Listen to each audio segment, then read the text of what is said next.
space. Yeah, for sure. And so you kind of have to open up the decks of the prospects. And, you see Matthew Nyes kind of get tossed around a lot there. But I don't know. Like I was going to ask you there. Are you a yeah. yes or no for trading Matt Nyes?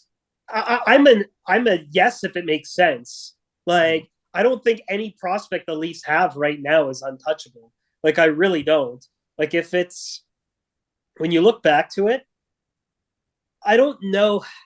Now, I might be wrong. I'm a little older, and I go back to what happened last year when the Leafs lost to Tampa, and how okay the sentiment was among Leaf fans that happened. I was surprised, just because I was surprised too.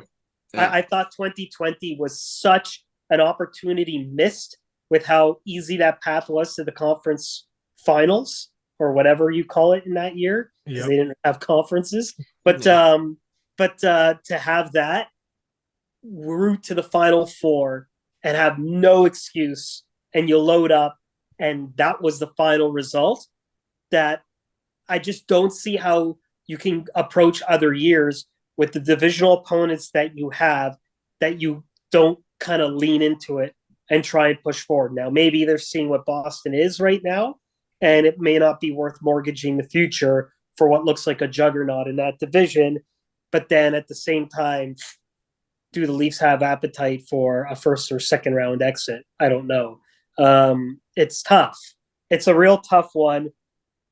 I don't think Kyle Dubas is going to mortgage the future and go all in and give up stuff, but the Leafs have got to do something here, because they're in this cycle right now where Tampa is what they are, Boston's what they are, and there doesn't seem to be any letting up in that. And I think you really have to try and push through with some sort of big acquisition that feels like it's going to be the difference maker. So, David, how about you give us 3 of those potential acquisitions that you like, that fit with the Leafs? Okay, I'll give you my personal favorite right now. I've been talked into it the last few days. I am all aboard the Barbashev train. I think this guy can slide into that top 6 if he needs to, but in a perfect world, he's on the third line the entire rest of the season and into the playoffs. I saw how physical and tenacious he was in the run with the Blues. And I mean, even to this day, how important of a player he is for St. Louis. I really like Barbashev for the Leafs. I think to me, exactly what they need. Barbashev one's like the similar conversation as the Shen. It really depends on the price. Like, I'm not giving up more than a second or third. To me is already pushing it for a Barbashev type. So, right. So here's what I'll say. I'm going to give you a list, but they're not realistic, right? Like, I like them all for different reasons. Dream world scenarios. I actually think the Leafs would be best suited if they could get him on the cheap with retention and everything, getting a Jonathan Toews. Oh, I like it. And the reason why, and you're seeing it now with whether Austin Matthews hurt, if something happens to their center depth right now, like, I haven't liked David Kamp's game in the last week and a bit. And Pontus Holmberg's too new to really think like he's your solution. And I look at previous Stanley Cup teams, and they just have great third line centers. And I look at the team's depth in the center position right now and don't feel as good about it, with Kerfoot's game dropping off, with now Kampf kind of struggling a little bit. Yeah. Even though Tavares has improved, say the other guys do improve, and you want to try and load up, you can move Tavares on the wing for a few shifts if you feel like you got to move Toews up in certain situations. Mm-hmm. I think there's just a lot more afforded flexibility, and from a cost of doing it, I like it. It hits all the marks. It's center depth. It helps your wing depth too. The situation is such where Toronto and Chicago can probably be a good enough trade partner where it probably wouldn't cost them a lot as a rental, provided you have the right trade partners down there. And it would actually motivate everybody around because of the caliber of the player that they're getting. And David, there can't be a scenario where Kerfoot's ever the second line center again in the playoffs, ever. Well, probably not. But look, he was the first line left winger for the game one. Yeah. Like, that was the other thing too. Like, I do think you didn't see the healthiest of Michael Buntings. He kind of admitted that when we talked to him in September at the Leafs charity golf tournament, that he played, like if it wasn't the playoffs, he wouldn't have been playing. But I think you need you need those type of characters in the playoffs more than anything else, right? And I don't think he was able to be the same type of player, even though he performed well offensively. I don't know if he was able to kind of go to the net, be under the skin to the same level that he had been before. Anyway, so Jonathan Toews is someone I like. I like that one. I like that one a lot. Timo Meier makes sense only because while people look at it as an RFA, he's not a real RFA because he's not a $10 million player. Yeah. Like the qualifying offer is going to turn a lot of people off, I think.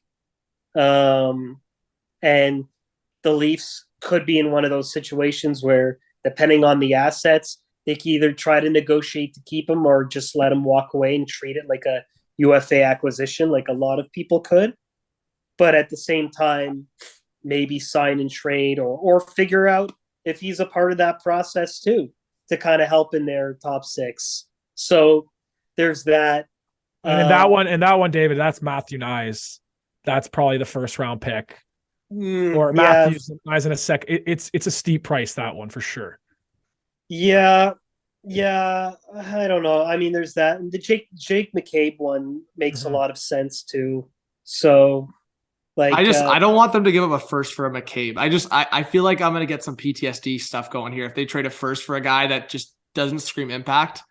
And I think that's why they're protecting the asset more. But I don't want to give up the first. That's it. Like, it's the term left, right? Yeah. Like, I think you've got to look at what the Leafs did in 2019 and kind of go a little bit on that playbook, because what Kyle Dubas kind of had to do post-COVID was a lot to do with the cap. You couldn't really commit to guys, and you kind of had to be creative that way. Now things are starting to open up a bit. You're hearing Gary Bettman say that they're approaching $6 billion in revenue, so that's already putting the feeder in that there might be $4.5 million in cap space to work with next year. And so if you can lock in guys on existing deals already, that's going to be even more powerful for the guys that you can retain, that you don't have to pay a new inflation cost for a person. So like there is a reason or a case to be made to at least get rid of a protected first round pick in that regard. So that would be like my wish list. What I think they'll do, I don't know. I mean, Ryan O'Reilly kind of fits the mold of similar to Taves, like about what they did in 2020 or 21. Yeah. So in terms of just trying to get someone who can play in that spot, knows he's not going to be there for long, has a Stanley Cup caliber pedigree. Look, Taves and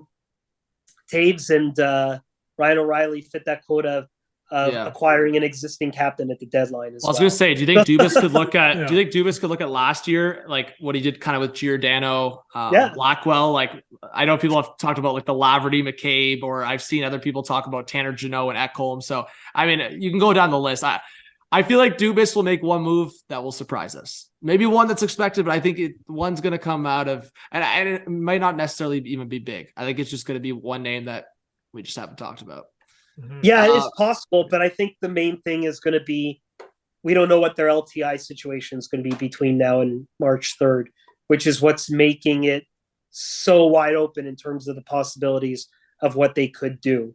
They could go the 2021 route, or do what Vegas is doing now, is if they have guys on LTI, spend that on LTI and worry about activating later on, and try to match that way in order to add pieces. Because now the secrets about double retention and bringing cap down, those are used by everybody now. Like, there's not a lot of tools in the CBA left.